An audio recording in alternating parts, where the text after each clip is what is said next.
حضرت ابو ہریرہ راوی ہے، اللہ کے رسول نے فرمایا الکیس من دان نفسہ وعمل لما بعد الموت۔ لوگوں تمہیں ٹیلنٹ بتاؤں، عقل مندی بتاؤں اور کسی کا بڑا سیانا ہونا بتاؤں کہ عقل مند کون ہے؟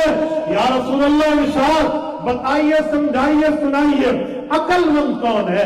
فرمایا من دان نفسہ، جو اپنے معاملات، اپنے نفس کے معاملات جان گیا اور اس نے عمل کیا لما بعد الموت، جس کا فائدہ اسے موت کے بعد ملے گا، یہ عقل مند ہے۔ اس سے سمجھ آیا ہمارے اعمال، ہمارے بود و باش، ہمارا اٹھنا بیٹھنا، آنا جانا، ہمارا کمانا سونا جاگنا، یہ سارے کا سارا اس لیے ہونا چاہیے کہ لما بعد الموت، ہمیں موت کے بعد اس کا فائدہ ہو۔ اس سے اللہ نے کاروبار حرام نہیں قرار دیا، اللہ نے دنیا کی تجارت حرام نہیں قرار دی۔ تجارت اس لیے نہیں کہ میں پیسے کماؤں، اس لیے کہ حلال کماؤں، حرام سے بچوں، کسی کے سامنے ہاتھ پھیلاؤں نہیں، اور یوں والا ہاتھ نہ ہو، یوں والا ہاتھ ہو۔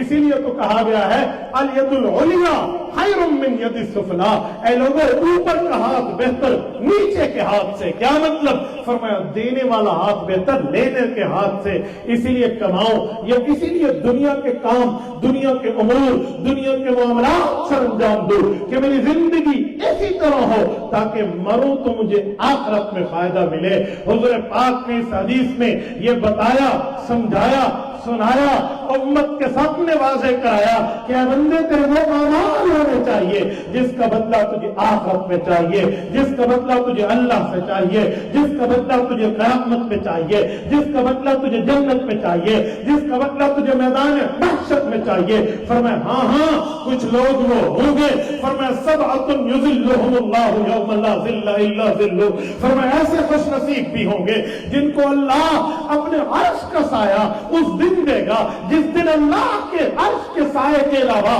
کوئی سایہ نہیں ہوگا۔ ان میں عادل حکمران بھی ہے، وہ نوجوان بھی ہے جو تنہائی میں اللہ کے خوف سے روئے، اس کے آنسو بہ پڑے، اس میں سچا تاجر بھی ہے، اس میں سچائی اور اخلاص کے ساتھ معاملات رکھنے والا بھی ہے، اس میں وہ شخص بھی ہے جس کو بڑی نسب کی عورت، بڑی حسب و جلال کی عورت، بڑے درجے کی عورت اپنے گناہ کی طرف بلائے اور وہ کہے انی اخاف اللہ، مجھے اللہ کا خوف ہے، مجھے اللہ کا ڈر ہے۔ دیکھ کوئی نہیں رہا، آئی وٹنس کوئی نہیں ہے، گواہ کوئی نہیں ہے، چشمدید کوئی نہیں ہے، لیکن اللہ تو ہے، اللہ دیکھ رہا ہے، وہ پیچھے ہٹ جائے۔ فرمایا ایسے لوگوں کو رب اپنا عرش کا سایہ اس دن دے گا جب اس کے علاوہ کوئی سایہ نہیں۔